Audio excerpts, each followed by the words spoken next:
नमः शिवाय। श्री शिव पुराण श्री रुद्र संहिता चतुर्थ खंड पहला अध्याय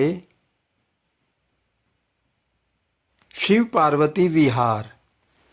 जिनका मन वंदना करने से प्रसन्न होता है, जो प्रेम प्रिय हैं और जो प्रेम प्रदान करने वाले हैं, जो परमानंद हैं और अपने भक्तों की इच्छाओं को सदा पूरा करने वाले हैं, जो ऐश्वर्य संपन्न और कल्याणकारी हैं, जो साक्षात सत्य के स्वामी हैं, सत्य प्रिय और सत्य के प्रदाता हैं, ब्रह्मा और विष्णु जिनकी सदा स्तुति करते हैं, जो अपनी इच्छा के अनुरूप शरीर को धारण करते हैं, उन परम आदरमयी भगवान शिव की मैं चरण वंदना करता हूँ।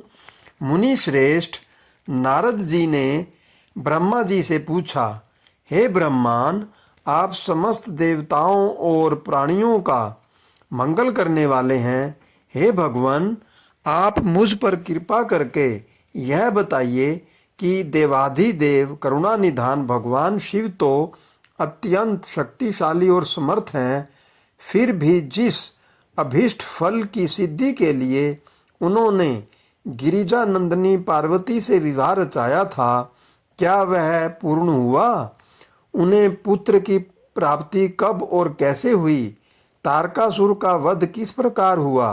प्रभु, कृपया कर मेरी इन जिज्ञासाओं की शांति हेतु मुझे इनके बारे में विस्तृत रूप में बताइए। सूत जी कहते हैं कि जब नारद जी ने यह पूछा, तब ब्रह्मा जी ने प्रसन्नतापूर्वक भगवान शिव का स्मरण करते हुए कहा, नारद, जब भगवान शिव देवी पार्वती के साथ कैलाश पर्वत पर पधारे, तब वहाँ सबने मंगल उत्सव किया। सभी खुशी में मगन होकर नृत्य कर रहे थे। तब भगवान शिव ने सभी को उत्तम भोजन कराया। तब सब देवताओं और मुनिगणों ने उनसे विदा लेकर अपने अपने धाम की ओर प्रस्थान किया। सब देवताओं के कैलाश पर्वत से चले जाने के पश्चात भगवान शिव अपनी प्रिया पार्वती को साथ लेकर अत्यंत मनोहर, दिव्य और निर्जन स्थान पर चले गए और वहीं सहस्त्रों वर्षों तक पार्वती जी के साथ विहार करते रहे। इस प्रकार भगवान शिव ने इतने अधिक समय को क्षण भर के समान व्यतीत कर दिया। इस प्रकार समय तीव्र गति से व्यतीत होता जा रहा था, परंतु भगवान शिव का पुत्र अब तक उत्पन्न नहीं हुआ था। यह जानकर सभी देवताओं को मन ही मन चिंता सताने लगी। तब देवराज इंद्र ने एक सभा करने का विचार किया और उन्होंने सभी देवताओं को सुमेरु पर्वत पर आमंत्रित किया। उस सभा में सब देवता इस बात पर विचार करने लगे कि इतना समय व्यतीत हो जाने पर भी अब तक शिवजी ने पुत्र क्यों नहीं उत्पन्न किया। वे सोचने लगे कि शिवजी अब क्यों विलंब कर रहे हैं।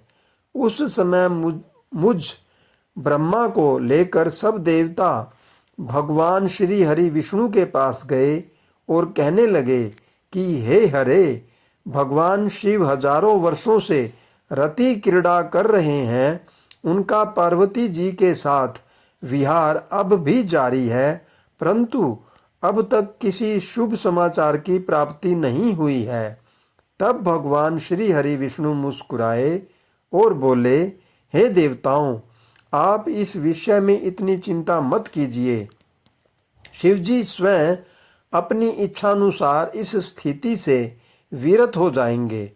वैसे भी हमारे शास्त्रों में इस बात का उल्लेख है कि जो व्यक्ति स्त्री पुरुष का वियोग कराता है, उसे हर जन्म में इस वियोग को स्वयं भी भोगना पड़ता है। अतः अभी कुछ भी नहीं करना चाहिए। कुछ समय और व्यतीत हो जाने दो। अभी हमें सिर्फ प्रतीक्षा करनी होगी। कुछ देर सोचने के पश्चात श्री हरि ने पुनः कहा, 1000 वर्ष बीत जाने पर आप सब लोग शिवजी के पास जाना तथा कोई युक्ति लगाकर ऐसा उपाय करना कि उनका शक्तिपात किसी भी प्रकार से हो जाए। उसी शक्ति से हमें उनके पुत्र की प्राप्ति हो सकती है। परंतु इस समय आप सब देवता अपने अपने धाम को चले जाएं। भगवान शिव को अपनी पत्नी पार्वती के साथ आनंद पूर्वक विहार करने दें। सब देवताओं को समझाकर श्री हरि बैकुंठ धाम को चले गए। श्री हरि के चले जाने के उपरांत सब देवताओं ने अपनी चिंता त्याग दी और प्रसन्नता पूर्वक अपने अपने धाम चले गए। समय अपनी गति से बीतता गया, परंतु शिवजी का पुत्र नहीं हुआ। तारकासुर का भय और आतंक का साया दिन पर दिन और बढ़ने लगा। देवताओं सहित ऋषि मुनियों और साधारण मनुष्यों का जीवन उसने दूभर कर दिया था। तारकासुर के डर से पृथ्वी कांप उठी। तब श्री विष्णु जी ने सब देवताओं को बुलाया और भगवान शिव के पास चलने के लिए कहा। तब सब देवताओं को साथ लेकर भगवान श्री हरि और मैं भगवान शिव से भेंट करने के लिए कैलाश पर्वत पर पहुँचे, परंतु भगवान शिव कैलाश पर्वत पर नहीं थे। उनके गणों से जब हमने महादेव जी के विषय में पूछा तो उन्होंने बताया कि भगवान शिव माता पार्वती के साथ उनके मंदिर में गए हैं। तब श्री हरि ने शिव गणों से उनका पता पूछा। तत्पश्चात हम सब उस स्थान पर पहुँचे जहाँ त्रिलोकीनाथ भगवान शिव अपनी प्रिया के साथ निवास कर रहे थे। तब वहाँ उनके निवास के द्वार पर पहुंचकर सब देवताओं ने भगवान शिव का स्मरण कर उन्हें मन में प्रणाम कर उनकी स्तुति आरंभ कर दी। ओम नमः शिवाय। शिव पुराण श्री रुद्र संहिता चतुर्थ खंड दूसरा अध्याय। स्वामी कार्तिकेय का जन्म। ब्रह्मा जी बोले, हे नारद, भगवान शिव तो सर्वेश्वर हैं, हर विषय के ज्ञाता हैं, भला उनसे कोई बात किस प्रकार छुप सकती है। भगवान शिव तो महान योगी हैं और सब कुछ जानने वाले हैं, इसलिए उन्होंने अपने योग बल से यह जान लिया कि मैं ब्रह्मा जी सभी देवताओं को साथ लेकर उनके द्वार पर आए हैं। तब वे बड़े हर्षित हुए और हम सबसे मिलने के लिए द्वार पर पधारे और हमारी स्तुति को स्वीकारते हुए बोले, आप सब एक साथ यहाँ क्यों पधारे हैं। तब हमने अपने आने का प्रयोजन बताते हुए कहा कि हे देवाधिदेव करुणा निधान भगवान, तारकासुर के अत्याचार दिन प्रतिदिन बढ़ते जा रहे हैं। प्रभु, अब तो उपाय कीजिए कि हमें उसके आतंक से मुक्ति मिल जाए। देवताओं के इन वचनों को सुनकर भगवान शिव दुखी हो गए और कुछ देर तक चुपचाप कुछ सोचने के बाद बोले, हे देवताओं, आपके दुखों को मैं समझ रहा हूँ, परंतु मेरे लिए एक कठिन समस्या है कि मेरे द्वारा किए गए शक्तिपात को कौन धारण कर सकता है। ऐसा कहकर उन्होंने अपना शक्तिपात धरती पर गिरा दिया। तब सब देवताओं ने अग्निदेव से प्रार्थना की कि वे भगवान शिव की उस शक्ति को कपोत बनकर धारण कर लें। सब देवताओं का आग्रह स्वीकार करके अग्निदेव ने कपोत रूप धारण कर उस शक्ति को अपने अंदर समाहित कर लिया। जब बहुत देर तक भगवान शिव देवी पार्वती के पास वापस नहीं पहुंचे तो परेशान होकर देवी स्वयं उन्हें देखने बाहर चली आई।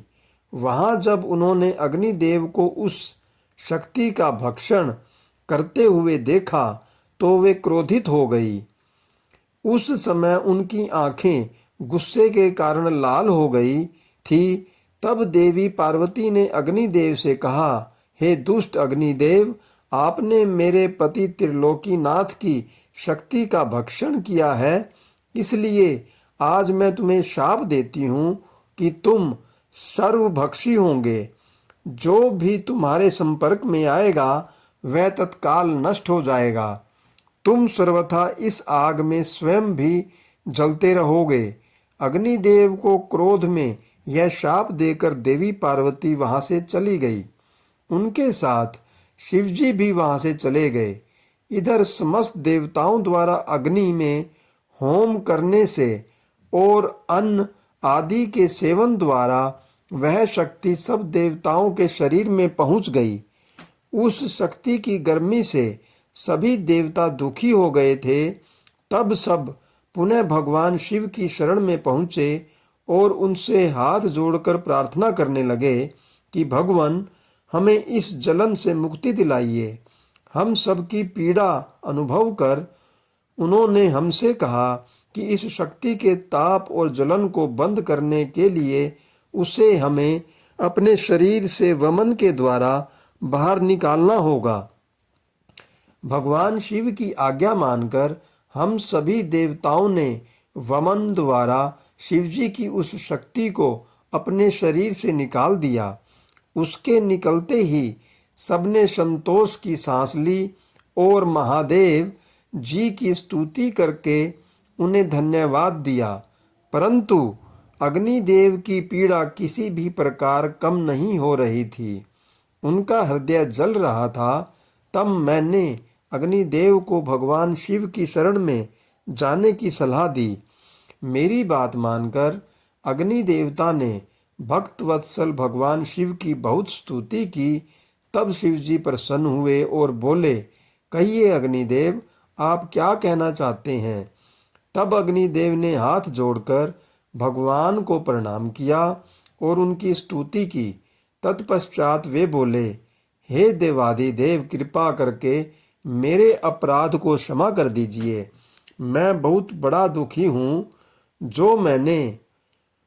और मूर्ख हूँ जो मैंने आपकी शक्ति का भक्षण कर लिया। आप मुझे क्षमा करें और मुझ पर प्रसन्न हों। भगवान, मुझ पर कृपा कर इस शक्ति के ताप को कम करके मुझे मुक्ति दीजिए। यह सुनकर भगवान प्रसन्नतापूर्वक अग्निदेव से बोले, हे अग्निदेव, आपने उस शक्ति का सेवन करके बहुत बड़ी भूल की है। अपने किए का दंड आप काफी समय से भोग रहे हैं, इसलिए मैं आपको क्षमा करता हूँ। तुम मेरी इस शक्ति को किसी नारी शरीर में स्थिर कर दो। ऐसा करने से तुम्हारे सभी कष्ट दूर हो जाएंगे। यह सुनकर अग्नि ने दोबारा प्रश्न किया कि भगवान, आपका तेज धारण करने की क्षमता तो किसी में भी नहीं है। तभी नारद तुम भी वहां आ गए और अग्निदेव से बोले कि जैसा भगवान शिव की आज्ञा है वैसा ही करो। ऐसा करने से तुम्हारे कष्ट दूर हो जाएंगे। तब तुमने अग्निदेव से कहा कि माघ महीने में जो भी स्त्री सबसे पहले प्रयाग में स्नान करे, उसके शरीर में आप इस शक्ति को स्थित कर देना। माघ माह का महीना आने पर सुबह ब्रह्म मुहूर्त में सर्वप्रथम सप्तऋषियों की पत्नियां प्रयाग में स्नान करने पहुंची। स्नान करने के उपरांत जब उन्होंने अत्यधिक ठंड का अनुभव किया तो उनमें से 6 स्त्रियां अग्नि के पास जाकर आग तापने लगी। उसी समय उनके रोमों के द्वारा शिवजी की शक्ति के कण अग्नि से निकलकर उनके शरीर में पहुंच गए। तब अग्निदेव को जलन की पीड़ा से मुक्ति मिल गई। समय अनुसार वे 6 ऋषि पत्नियां गर्भवती हो गई। उनके पतियों ने उन्हें व्यभिचारी समझकर उनका त्याग कर दिया। तब वे सब हिमालय पर्वत पर जाकर तपस्या करने लगी। वहीं उस पर्वत पर उन्होंने कई भागों में मानव अंगों को जन्म दिया, परंतु वह पर्वत उनके भार को सहन नहीं कर सका और उसने उन्हें गंगा जी में गिरा दिया। गंगा जी ने उन्हें जोड़ दिया, पर वे उस बालक के तेज को सहन नहीं कर सकी और उसने उसे अपनी तरंगों में बहाकर सरकंडे के वन के निकट छोड़ दिया। वह तेजस्वी बालक मार्ग शीर्ष में शुक्ल षष्ठी के दिन पृथ्वी पर उत्पन्न हुआ। उसके पृथ्वी पर आते ही सभी को आनंद की अनुभूति हुई। आकाश में दुदुभियां बजने लगी और फूलों की वर्षा होने लगी। ओम नमः शिवाय। ओम नमः शिवाय। शिव पुराण श्री रुद्र संहिता चतुर्थ खंड तीसरा अध्याय। स्वामी कार्तिकेय और विश्वामित्र। नारद जी बोले, हे ब्रह्मा जी, जब वह बालक पृथ्वी पर अवतरित हो गया तब वहाँ क्या और कैसे हुआ? तब नारद जी का प्रश्न सुनकर ब्रह्मा जी बोले, हे नारद, जब गंगा जी द्वारा उस तेजस्वी बालक को लहरों द्वारा बहाकर सरकंडे के वन के पास छोड़ दिया गया, तभी वहाँ मुनि विश्वामित्र पधारे। उस बालक का देदीप्यमान मुख देखकर विश्वामित्र दंग रह गए। वह बालक दिव्य तेज से प्रकाशित हो रहा था। उसे बड़ा प्रतापी और बलशाली जानकर मुनि विश्वामित्र ने उसे नमस्कार किया और उसकी स्तुति करने लगे। तत्पश्चात मुनि बोले कि भगवान शिव की इच्छा से ही तुम यहाँ प्रकट हुए हो। शिव तो सर्वेश्वर हैं, वे ही परम ब्रह्म परमात्मा हैं। इस संसार का हर प्राणी, हर जीव उनकी आज्ञा का ही पालन करता है। तब मुनि विश्वामित्र के ऐसे वचन सुनकर वह बालक बोला, हे महाज्ञानी प्रकांड पंडित मुनि विश्वामित्र, मेरे इस स्थान पर आने के बाद सर्वप्रथम आप ही यहाँ पधारे हैं। निश्चय ही आपका यहाँ आना भगवान शिव की प्रेरणा से ही प्रेरित है। इसलिए आप ही विधि विधान के अनुसार मेरा नामकरण संस्कार कीजिए। आज से आप ही मेरे पुरोहित हैं और मेरे द्वारा पूज्य हैं। मेरे द्वारा पूज्य होने के कारण आप इस जगत में विख्यात और पूज्य होंगे। उस बालक के ऐसे वचन सुनकर मुनि विश्वामित्र आश्चर्यचकित होकर उस बालक से पूछने लगे कि हे बालक, आप कौन हैं? अपने विषय में मुझे बताइए। तब उनकी बात सुनकर वह बालक बोला, हे विश्वामित्र, अब आप ब्रह्म ऋषि हो गए हैं। मेरे विषय में जानने से पूर्व आप मेरा संस्कार कीजिए। तब मुनि विश्वामित्र ने उस अद्भुत बालक का नामकरण संस्कार किया और उसका नाम कार्तिकेय रखा। गुरु दक्षिणा के रूप में उसने मुनि को दिव्य ज्ञान प्रदान किया। तब मैंने स्वयं वहां जाकर उस बालक को गोद में लिया और उसे चूमा। तत्पश्चात मैंने उसे शक्तियां और शस्त्र प्रदान किए। उन अद्भुत शक्तियों को प्राप्त कर वह बालक बहुत प्रसन्न हुआ और तुरंत ही पहाड़ पर चढ़ गया। पहाड़ पर चढ़कर वह उसके शिखरों को गिराने लगा तथा वहां की संपदा नष्ट करने लगा। यह देखकर उस स्थान पर निवास करने वाले राक्षस उस बालक को मारने के लिए दौड़े।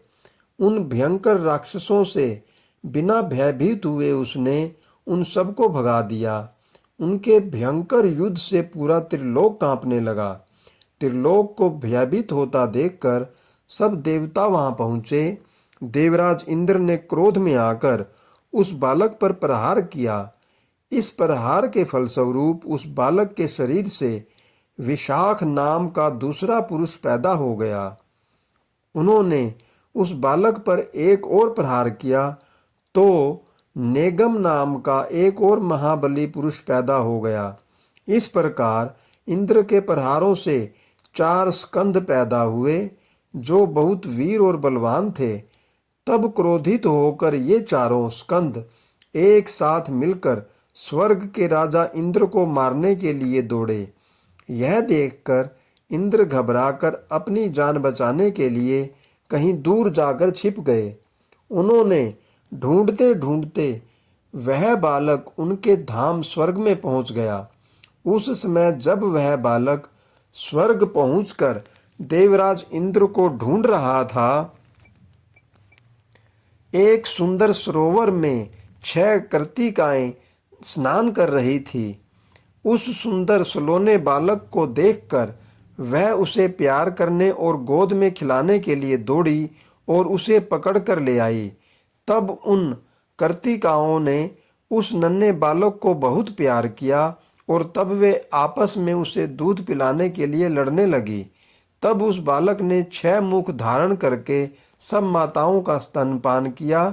तब वे प्रसन्नतापूर्वक उस बालक को अपने साथ अपने लोक में ले गई और उसका लालन पालन करने लगी।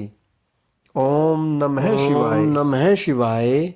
शिव पुराण श्री रुद्र संहिता चतुर्थ खंड चौथा अध्याय कार्तिकेय की खोज। ब्रह्मा जी बोले, इस प्रकार उस दिव्य बालक को लेकर वे कर्तिकाएं अपने लोक में चली गई। वहां जाकर उन्होंने उस बालक को सुंदर वस्त्रों और आभूषणों से अलंकृत किया और बड़े लाड प्यार से उस बच्चे को पालने लगी।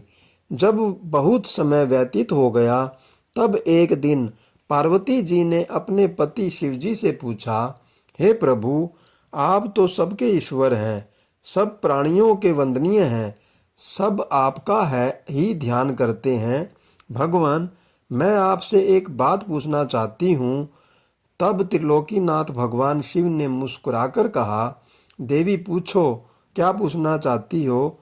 तब देवी पार्वती ने कहा, प्रभु, आपकी शक्ति जो पृथ्वी पर गिरी थी वह कहाँ गई। देवी पार्वती के इन वचनों को सुनकर शिवजी ने विष्णु जी, मेरा और सब देवताओं और मुनियों का स्मरण किया। यह ज्ञात होते ही कि भगवान शिव ने हमें बुलाया है, हम सभी तुरंत कैलाश पर्वत पर चले गए। वहां पहुंचकर हमने महादेव जी और देवी पार्वती को हाथ जोड़कर नमस्कार किया और उनकी स्तुति की। तब भगवान शिव बोले, हे देवताओं, मुझे यह बताइए कि मेरी वह अमोघ शक्ति कहाँ है, शीघ्र बताओ, अन्यथा मैं तुम्हें इसके लिए दंड दूंगा। भगवान शिव के ये वचन सुनकर सभी देवता भय से कांपने लगे। तब उन्होंने जैसे जैसे वह शक्ति जहाँ जहाँ गई थी, वह सभी बातें शिव पार्वती को विस्तार सहित बताई। तब उन्होंने यह भी बताया कि उस बालक को 6 कर्तिकाएं अपने साथ अपने लोक को ले गई हैं और उसको पाल रही हैं। यह सुनकर शिवजी व देवी पार्वती को बहुत प्रसन्नता हुई। वे दोनों अपने उस पुत्र को देखने के लिए बहुत उत्सुक थे। तब शिवजी ने अपने गणों को उस बालक को कर्तिकाओं के पास से वापस ले आने की आज्ञा दी। भगवान शिव की आज्ञा पाकर उनके वीर बलशाली गण, क्षेत्रपाल और भूत प्रेत गण लाखों की संख्या में शिवजी के पुत्र की खोज में निकल पड़े। तब उन सब ने वहां पहुंचकर कर्तिकाओं के घर को घेर लिया। यह देखकर कर्तिकाएं भय से व्याकुल हो गई। तब कर्तिकाओं ने अपने पुत्र कार्तिकेय से कहा कि हमें चारों ओर से असंख्य सेनाओं ने घेर लिया है, अब हमें बचने का मार्ग खोजना होगा। यह सुनकर स्वामी कार्तिकेय मुस्कुराए और बोले, हे माताओं, आपको डरने की कोई आवश्यकता नहीं है। आपका यह पुत्र आपके साथ है। मेरे रहते कोई भी शत्रु इस घर में प्रवेश नहीं कर सकता। माता, मेरे बाल रूप को देखकर आप मुझे अयोग्य न समझें। मैं इन सभी को हराने में सक्षम हूँ। इससे पूर्व कि कार्तिकेय उन गणों की सेनाओं को नुकसान पहुंचाते, नंदीश्वर उनके सामने आकर खड़े हो गए और बोले, हे माताओं, हे भ्राता, मुझे संसार के संहार करता भगवान शिव ने यहाँ भेजा है। मेरे यहाँ आने का उद्देश्य किसी को नुकसान पहुंचाना नहीं है। मैं तो सिर्फ आपको अपने साथ ले जाने आया हूँ। इस समय ब्रह्मा, विष्णु और शिव त्रिदेव आपकी कैलाश पर्वत पर प्रतीक्षा कर रहे हैं तथा आपके लिए चिंतित हैं। आप शीघ्र ही हमारे साथ पृथ्वी पर चलें। आप अभी तक अपने जन्म के उद्देश्य से सर्वथा अनजान हैं। आपका जन्म दैत्यराज तारकासुर का वध करने के लिए ही हुआ है। अतः आप हमारे साथ चलें। वहाँ पृथ्वीलोक पर सब देवताओं सहित स्वयं भगवान शिव आपका अभिषेक करेंगे तथा सब देवता अपनी अपनी दिव्य शक्तियाँ और अस्त्र शस्त्र आपको प्रदान करेंगे।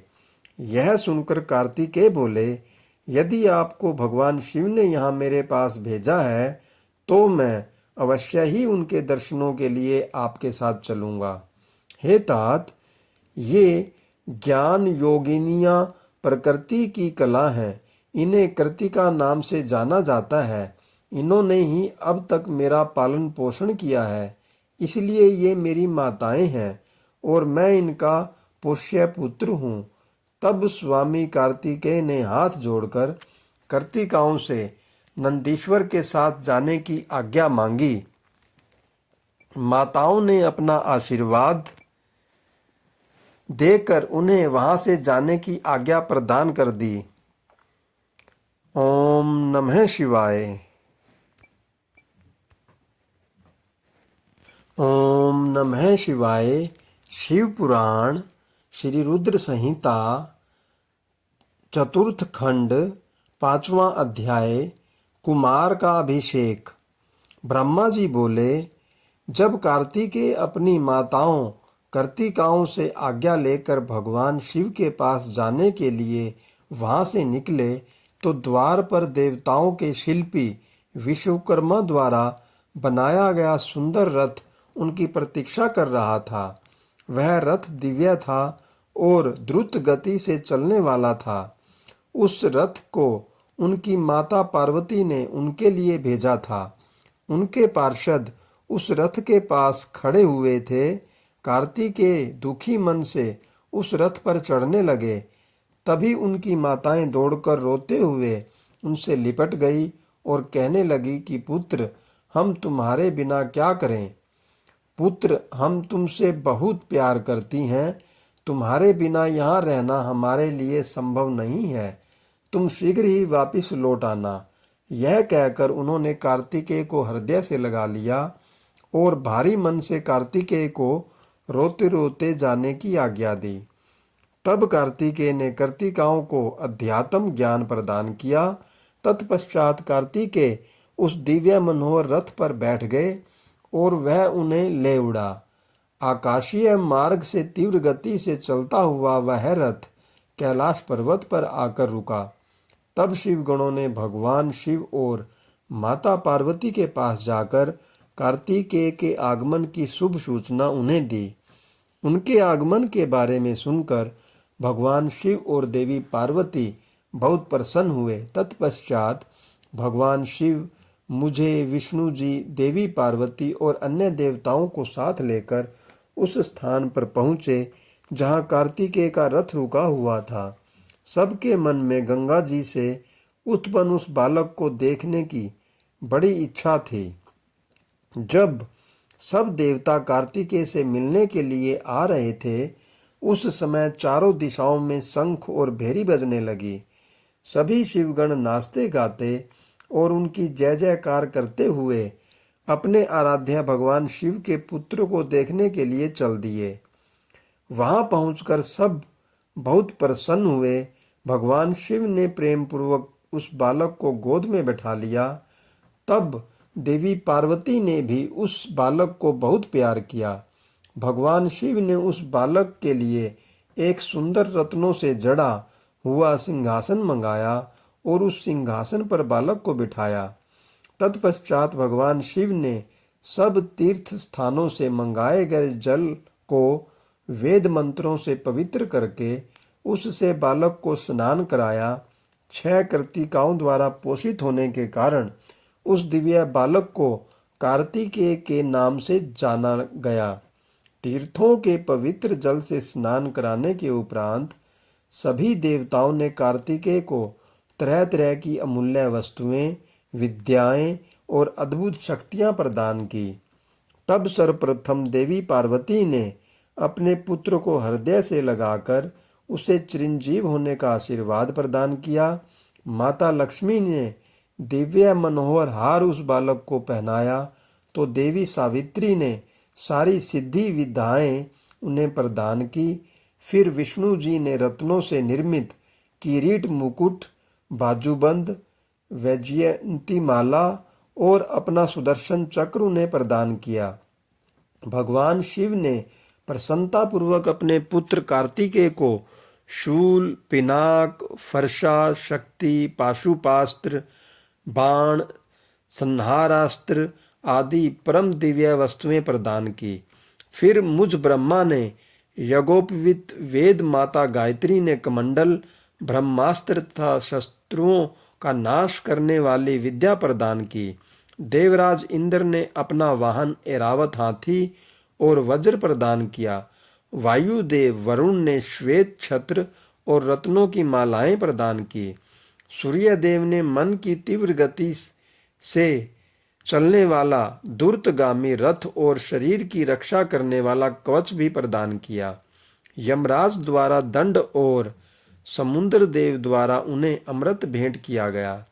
धन के अकूत भंडार के स्वामी कुबेर ने गदा दी। इस प्रकार सब देवताओं ने भगवान शिव के पुत्र कार्तिकेय को अनेक प्रकार के अस्त्र शस्त्र और उपहार प्रदान किए। सभी देवताओं और शिवगणों ने उनका अभिवादन किया। इस समय वहां पर बहुत बड़ा उत्सव होने लगा। चारों ओर हर्ष की लहर दौड़ रही थी। ओम नमः शिवाय। ओम नमः शिवाय। शिव पुराण श्री रुद्र संहिता चतुर्थ खंड 6वां अध्याय। कार्तिकेय का अद्भुत चरित्र। ब्रह्मा जी बोले, नारद, इस प्रकार सभी अभिष्ट देवताओं से आशीर्वाद प्राप्त करके कुमार कार्तिकेय बहुत प्रसन्न हुए। उन्होंने सभी देवताओं का धन्यवाद व्यक्त किया। तत्पश्चात वे अपने सिंहासन पर जा बैठे। तभी वहां एक ब्राह्मण दौड़ता हुआ आया। उस ब्राह्मण ने आकर कार्तिकेय को प्रणाम किया और उनके चरण पकड़ लिए और बोला, हे स्वामी, मैं आपकी शरण में आया हूँ, मुझ पर कृपा करके मेरे कष्ट को दूर करें। तब कार्तिकेय ने उस ब्राह्मण को उठाया और आदरपूर्वक अपने पास बैठाकर उसके दुखी होने का कारण पूछा। तब वह ब्राह्मण बोला, हे भगवान, मैं अश्वमेध यज्ञ कर रहा हूँ, परंतु आज मेरा घोड़ा अपने बंधनों को तोड़कर कहीं चला गया है। हे प्रभु, मुझ पर कृपा करें और मेरे घोड़े को यथाशीघ्र ढूंढ दें, अन्यथा मेरा यज्ञ भंग हो जाएगा। यह कहकर वह ब्राह्मण पुनः कार्तिकेय के चरणों को पकड़कर रोने गिड़गिड़ाने लगा। वह रोते रोते बोला, आप पूरे ब्रह्मांड के स्वामी हैं, आप सबकी सेवा करने को सदा तत्पर रहते हैं, आप सब देवताओं के स्वामी हैं और त्रिलोकीनाथ भगवान शिव के पुत्र हैं। इस प्रकार उस ब्राह्मण द्वारा की गई स्तुति को सुनकर कुमार कार्तिकेय बहुत प्रसन्न हुए। तब उन्होंने अपने वीर बलशाली प्रमुख गण वीर बाहु को बुलाकर उस घोड़े को जल्दी से जल्दी ढूंढ लाने की आज्ञा प्रदान की तथा यज्ञ को विधि विधान के अनुसार पूर्ण कराने के लिए कहा। तब वीर बाहु ने कार्तिकेय को प्रणाम किया और ब्राह्मण के घोड़े को ढूंढने के लिए निकल पड़ा। उसने पृथ्वीलोक पर हर जगह उस घोड़े को ढूंढा। जिस व्यक्ति ने जो भी जानकारी दी उसके अनुसार वीर बाहु ने हर जगह उसकी तलाश की, परंतु वह असफल रहा। तब वह उस घोड़े की तलाश करने के लिए भगवान श्री हरि विष्णु के लोक बैकुंठ धाम गया। वहां जाकर वीर बाहु ने देखा कि एक घोड़े ने विष्णु लोक में बहुत आतंक मचा रखा था। विष्णु लोक में वह घोड़ा खूब उपद्रव कर रहा था। कुमार कार्तिकेय के उस गण वीर बाहु ने तुरंत उस घोड़े को बंधक बना लिया और उसे पकड़कर अपने स्वामी कार्तिकेय के पास ले आया। तब स्वामी कार्तिकेय पूरे संसार का भार लेकर उस घोड़े पर चढ़कर बैठ गए और उस घोड़े को पूरे त्रिलोक की परिक्रमा करने का आदेश प्रदान किया। वह अद्भुत घोड़ा एक ही पल में तीनों लोकों की परिक्रमा करके लौट आया। तब कुमार कार्तिकेय उस घोड़े से उतरकर पुनः अपने आसन पर बैठ गए। तब वह ब्राह्मण हाथ जोड़कर कार्तिकेय का धन्यवाद करने लगा और उनसे बोला कि प्रभु, आप यह घोड़ा मुझे सौंप दीजिए ताकि मैं अपना यज्ञ पूर्ण कर सकूं। तब कार्तिकेय मुस्कुराए और बोले, हे ब्राह्मण, यह घोड़ा उत्तम है और यह वध के योग्य नहीं है, इसलिए आप इसे अपने साथ ले जाने के लिए न कहें। मैं आपके यज्ञ को पूर्ण होने का वरदान देता हूँ। मेरे आशीर्वाद से आपका यज्ञ अवश्य सफल होगा। ओम नमः शिवाय। ओम नमः शिवाय। शिव पुराण श्री रुद्र संहिता चतुर्थ खंड 7वां अध्याय। भगवान शिव द्वारा कार्तिकेय को सौंपना। ब्रह्मा जी बोले, हे नारद, अपने पुत्र कार्तिकेय का अद्भुत पराक्रम देखकर भगवान शिव और देवी पार्वती बहुत प्रसन्न हुए। तब सब देवताओं सहित श्री हरि विष्णु और देवराज इंद्र और मैं भी बहुत हर्षित हुए और भगवान शिव से बोले, हे देवाधिदेव भगवान, आप तो सर्वेश्वर हैं, सर्वज्ञाता हैं। संसार की सब घटनाएं आपकी इच्छा से ही घटती हैं। आप तो जानते ही हैं कि ब्रह्मा जी द्वारा असुर राज तारक को दिए गए वर के अनुसार शिव पुत्र ही उसका वध करने में सक्षम होगा। इसलिए ही कुमार कार्तिकेय का जन्म हुआ है। प्रभु, हम लोगों के कष्टों को दूर करके हमारे जीवन को सुखी करने के लिए आप अपने पुत्र कार्तिकेय को आज्ञा दीजिए कि वह तारकासुर का वध करे। यह कहकर सब देवता भगवान शिव की स्तुति करने लगे। तब भगवान शिव का हृदय हम सब की प्रार्थना से द्रवित हो उठा। उन्होंने हमारी प्रार्थना को स्वीकार कर लिया और अपने पुत्र कुमार कार्तिकेय को देवताओं को सौंप दिया। तब भगवान शिव ने अपने पुत्र कार्तिकेय को यह आज्ञा दी कि देवताओं की विशाल सेना का नेतृत्व करें और देवताओं के दुखों और संकटों को दूर करने के लिए तारकासुर का वध करें। अपने पिता भगवान शिव की यह आज्ञा पाकर स्वामी कार्तिकेय बहुत प्रसन्न हुए। तब उन्होंने हाथ जोड़कर अपनी माता पार्वती और पिता महादेव जी को प्रणाम किया और कहा कि हे माता, हे पिता, आप मुझे विजयी होने का आशीर्वाद प्रदान करें। यह सुनकर भगवान शिव मुस्कुराए और बोले, कुमार, निश्चय ही तुम अपने इस प्रथम युद्ध में अपने घोर शत्रु तारकासुर का वध करके विजयी होगे। हमारा आशीर्वाद सदैव तुम्हारे साथ है।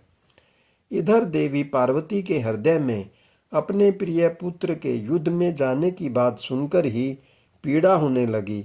वात्सल्य के कारण उनकी आंखों में आंसू आ गए थे। वे बहुत दुखी हुई और कहने लगी, हे नाथ, हे देवाधिदेव, मेरा पुत्र कार्तिकेय अभी बहुत छोटा है और वह तारकासुर महाबलशाली और शक्तिशाली है। उस दुष्ट ने अपनी दुष्टता से सभी देवताओं को भी परास्त कर दिया है। जब इतनी शक्तियों के स्वामी देवता उसका कुछ नहीं बिगाड़ सके, तो मेरा यह नन्हा सा पुत्र भला कैसे उसको हरा सकता है। मेरा दिल मुझे कार्तिकेय को युद्ध में भेजने की आज्ञा नहीं देता।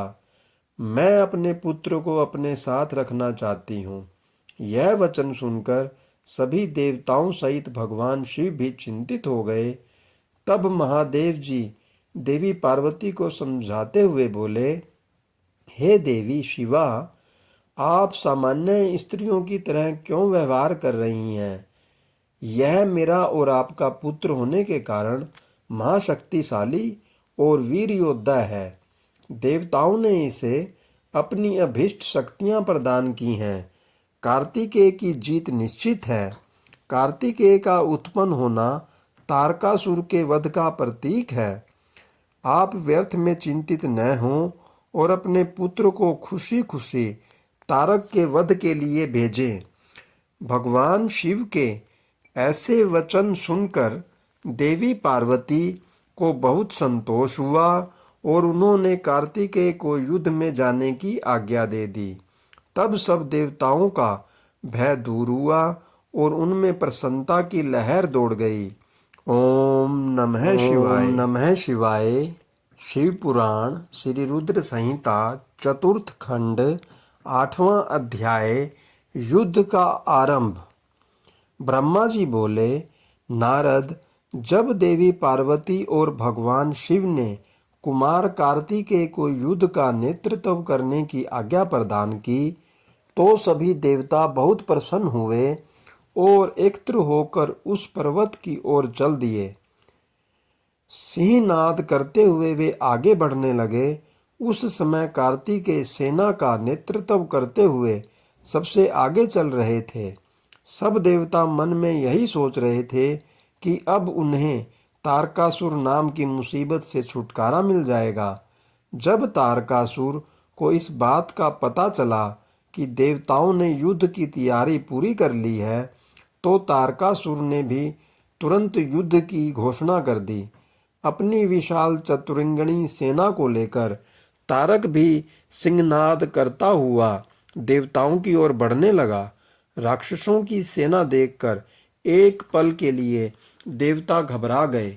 उसी समय आकाशवाणी हुई, हे देवगणों, तुम भगवान शिव के पुत्र कार्तिकेय के नेतृत्व में युद्ध करने जा रहे हो, इसलिए तुम जरूर जीतोगे।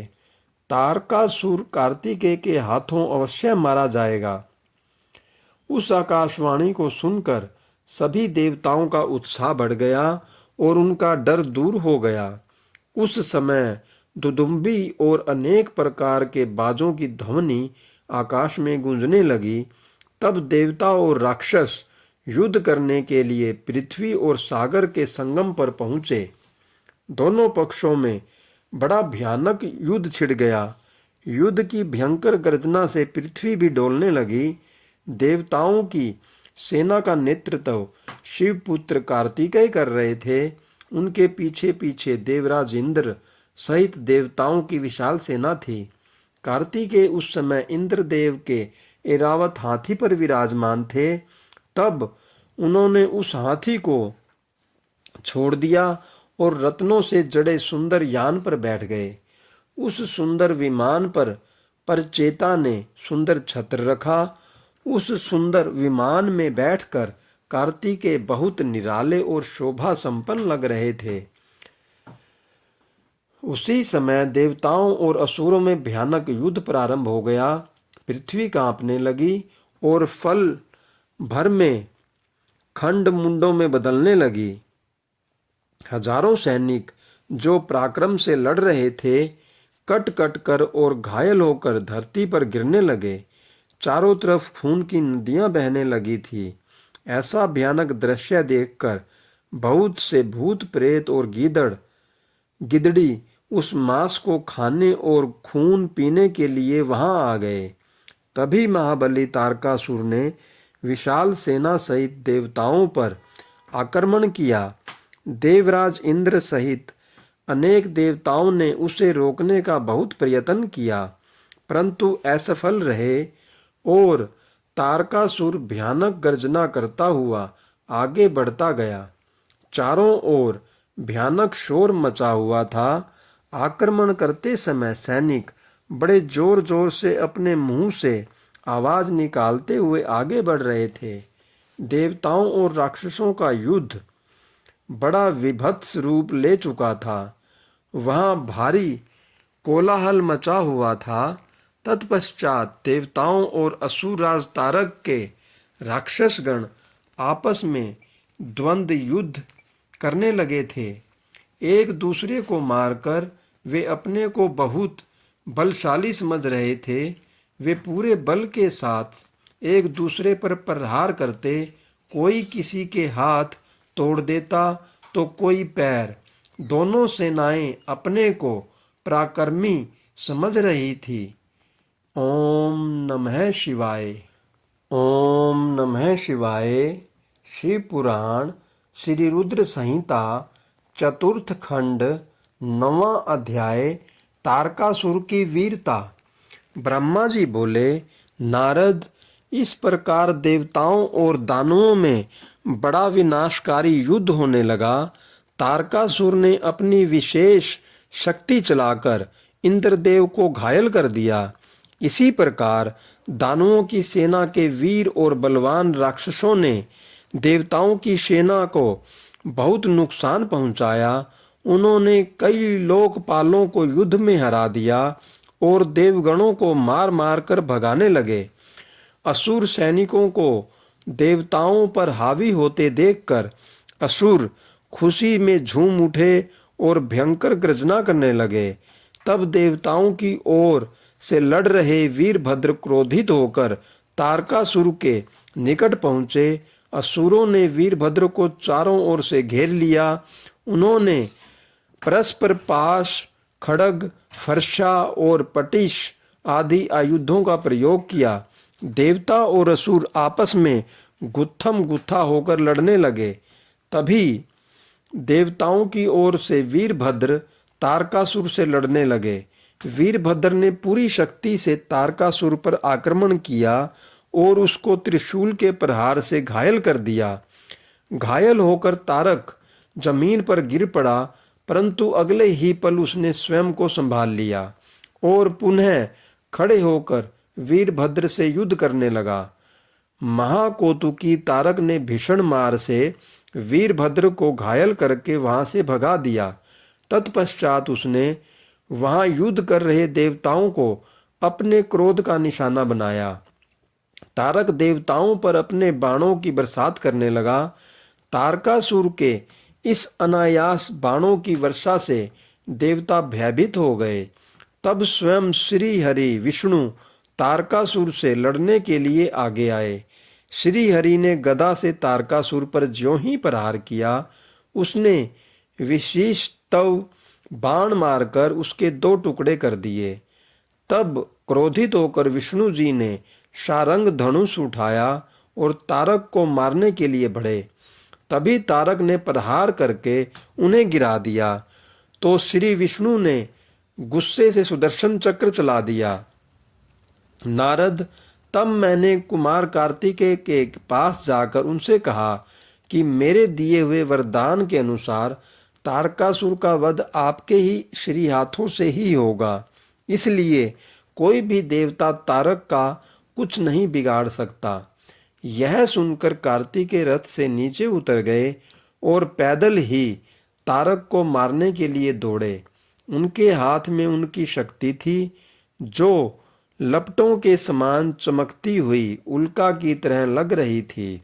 6 मुख वाले कुमार कार्तिकेय को देखकर तारकासुर बोला, देवताओं, क्या यही बालक है तुम्हारा वीर पराक्रमी कुमार जो शत्रुओं का पल में विनाश कर देता है?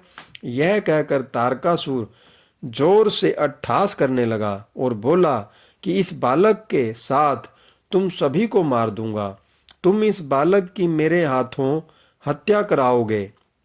ऐसा बोलते हुए भयानक गर्जना करता हुआ वह कुमार कार्तिकेय की ओर पलटा और बोला कि हे बालक, ये मूर्ख देवता तो व्यर्थ में तुझे बलि का बकरा बनाना चाहते हैं, पर मैं इतना कठोर नहीं हूँ कि बिना किसी अपराध के एक मासूम बालक पर वार करूँ। इसलिए जा, तू भाग जा, मैं तेरे प्राणों को छोड़ देता हूँ।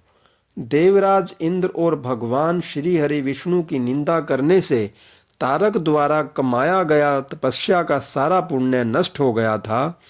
तभी इंद्र ने उस पर वज्र का प्रहार किया, जिससे वह धरती पर गिर पड़ा। तब कुछ ही देर में तारकासुर पूरे उत्साह के साथ पुनः उठ खड़ा हुआ और अपने भीषण प्रहार से उसने देवराज इंद्र को घायल कर दिया और उन पर अपने पैर का प्रहार किया। यह देखकर देवता भयभीत हो गए और इधर उधर भागने लगे। तभी श्री हरि विष्णु ने इस स्थिति को संभालने के लिए तारकासुर पर अपना सुदर्शन चक्र चला दिया। चक्र ने तारकासुर को धराशायी कर दिया, परंतु तारकासुर इतनी आसानी से हार मानने वाला नहीं था। वह अपनी पूरी शक्ति के साथ पुनः उठकर खड़ा हो गया। तब उसने अपनी प्रचंड शक्ति हाथ में लेकर भगवान विष्णु को ललकारा और उन्हें अपने भीषण प्रहार से घायल कर दिया। विष्णु जी मूर्छित होकर पृथ्वी पर गिर पड़े। वहां का यह दृश्य देखकर सभी देवताओं में कोहराम मच गया। सब अपने प्राणों की रक्षा करने के लिए इधर उधर भागने लगे। सारी सेना तितर बितर होने लगी। यह देख वीरभद्र ने तारकासुर पर आक्रमण कर दिया। उसने त्रिशूल उठाया और तारकासुर पर वार किया, जिससे तारकासुर भूमि पर गिर पड़ा। किंतु उसी क्षण उठकर उसने वीरभद्र को अपनी शक्ति से घायल करके मूर्छित कर दिया और जोर जोर से हंसने लगा। ओम नमः शिवाय। ओम नमः शिवाय। शिव पुराण श्री रुद्र संहिता चतुर्थ खंड 10वां अध्याय तारकासुर वध। ब्रह्मा जी बोले, नारद, यह सब देखकर कुमार कार्तिकेय को तारकासुर पर बड़ा क्रोध आया और वे अपने पिता भगवान शिव के श्री चरणों का स्मरण कर अपने असंख्य गणों को साथ लेकर तारकासुर को मारने के लिए आगे बढ़े। यह देखकर सभी देवताओं में उत्साह की एक लहर दौड़ गई और वे प्रसन्न मन से कार्तिकेय की जय जयकार का उद्घोष करने लगे। ऋषि मुनियों ने अपनी वाणी से कुमार कार्तिकेय की स्तुति की। तत्पश्चात तारकासुर और कार्तिकेय का बड़ा भयानक दुस्सह युद्ध हुआ। दोनों परमवीर और बलशाली एक दूसरे पर भीषण प्रहार करने लगे। दोनों अनेक प्रकार के दांव पेचों का प्रयोग कर रहे थे।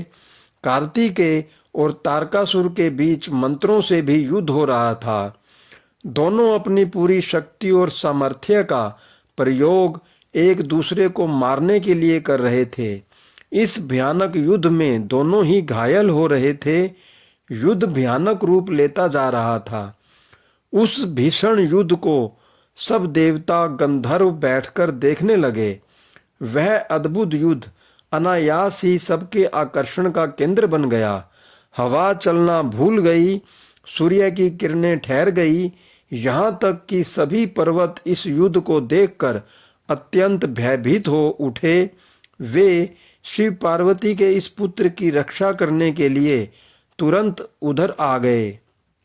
यह देखकर कार्तिकेय बोले, हे पर्वतों, आप कोई चिंता न करें। आज इस महापापी को मैं सबके सामने मौत के घाट उतारकर भय से मुक्ति दिलाऊंगा। जब कार्तिकेय पर्वतों से बात करने में निमग्न थे, उसी समय तारक ने अपनी शक्ति हाथ में लेकर उस पर धावा बोल दिया।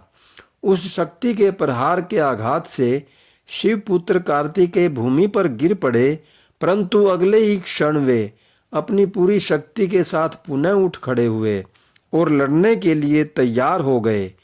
कार्तिकेय ने अपने मन में अपने माता पिता पार्वती जी व भगवान शिव को प्रणाम करके उनका आशीर्वाद लिया और अपनी प्रबल शक्ति से तारकासुर की छाती पर आघात किया।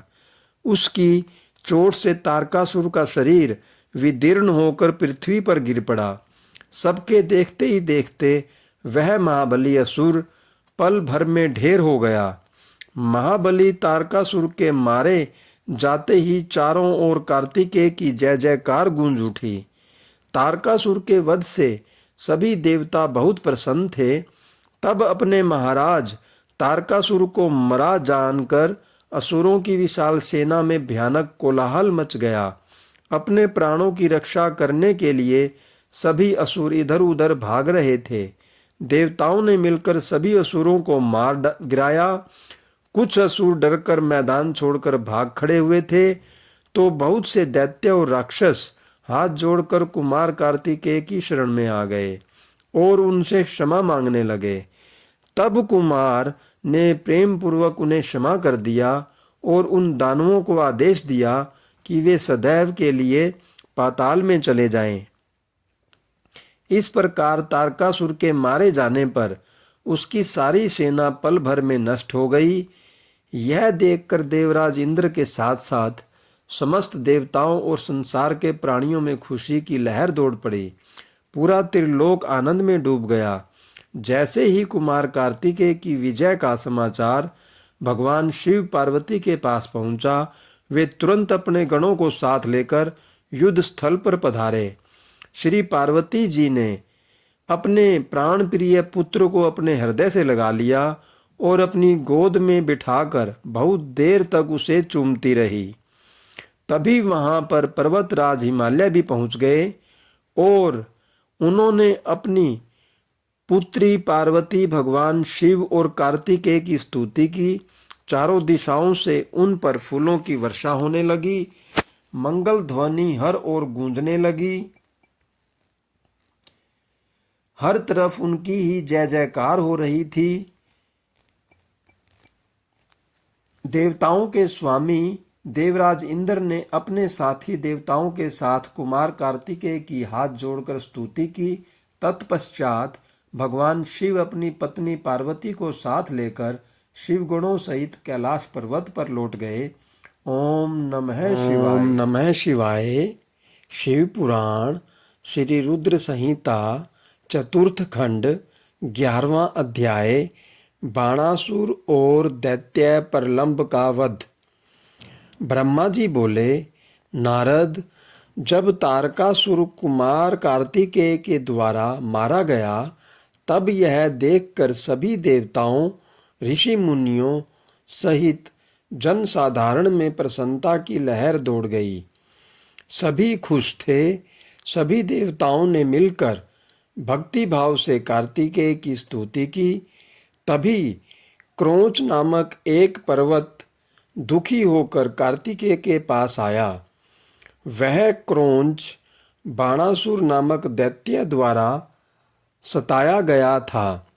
वह कुमार के सामने हाथ जोड़कर खड़ा हो गया और भक्ति भाव से स्वामी कार्तिकेय की स्तुति करने लगा। तत्पश्चात बोला, हे प्रभो, बाणासुर मुझे बहुत कष्ट दे रहा है, आप उससे मेरी रक्षा कीजिए। तब कार्तिकेय ने पर्वतराज क्रोंच की स्तुति से प्रसन्न होकर क्रोंच को सांत्वना दी। जब पर्वतराज क्रोंच शांत हो गए, तब कुमार कार्तिकेय ने उन्हें उनके दुखों और कष्टों से छुटकारा दिलाने हेतु भगवान शिव का स्मरण करके वहीं से अपनी अद्भुत शक्ति का परिचय देते हुए एक अनोखी शक्ति छोड़ी। इस शक्ति का प्रयोग कुमार कार्तिकेय ने उस दुष्ट राक्षस बाणासुर पर किया था। तब वह शक्ति दैत्यराज बाणासुर को भस्म करके शीघ्र ही कार्तिकेय के पास वापस लौट आई। यह शक्ति जब उनके पास वापस पहुंच गई, तब वे क्रोंच से बोले, हे पर्वतराज क्रोंच, अब आपको बाणासुर नामक दैत्य से डरने की कोई आवश्यकता नहीं है। मैंने बाणासुर को मारकर तुम्हारी इस परेशानी को सदा सदा के लिए हल कर दिया है। अब तुम अपने भय को छोड़कर हमेशा के लिए निर्भय हो जाओ। अब तुम प्रसन्नतापूर्वक अपने घर की ओर प्रस्थान करो। बाणासुर के भय से मुक्ति का समाचार पाकर पर्वतराज क्रोंच बहुत प्रसन्न हुआ और उसने भक्ति भाव से कार्तिकेय की स्तुति की। तत्पश्चात वह उनसे विदा लेकर अपने गृह स्थान की ओर चल दिया। वहां पहुंचकर क्रोंच ने अपने स्वामी कार्तिकेय की प्रसन्नता के लिए भगवान शिव के 3 शिवलिंगों की स्थापना की। प्रतिज्ञेश्वर, कपालेश्वर और कुमारेश्वर नामक ये 3 शिवलिंग विश्व विख्यात हैं और लोगों की आस्था और भक्ति का जीता जागता उदाहरण हैं। ये शिवलिंग सिद्धिदायक हैं और 16 महान ज्योतिर्लिंगों में सम्मिलित हैं। पर्वतराज क्रोंच के अपने स्थान पर वापस लौट जाने के उपरांत देवताओं के गुरु बृहस्पति ने कुमार कार्तिकेय से कहा कि कुमार, देवताओं द्वारा आपको शिव पार्वती की आज्ञा से यहाँ महाबली तारकासुर का वध करने के लिए लाया गया था। इस अभीष्ट कार्य की पूर्ति हो चुकी है, अतः अब आपको कैलाश पर्वत पर लौट जाना चाहिए। गुरु बृहस्पति की बात अभी पूरी भी नहीं हुई थी कि तभी प्रलंबासुर नामक दैत्य ने बहुत उपद्रव मचाना शुरू कर दिया और लोगों को कष्ट देना आरंभ कर दिया। तब शेष जी के पुत्र कुमुद दुखी अवस्था में कुमार कार्तिकेय के पास आए।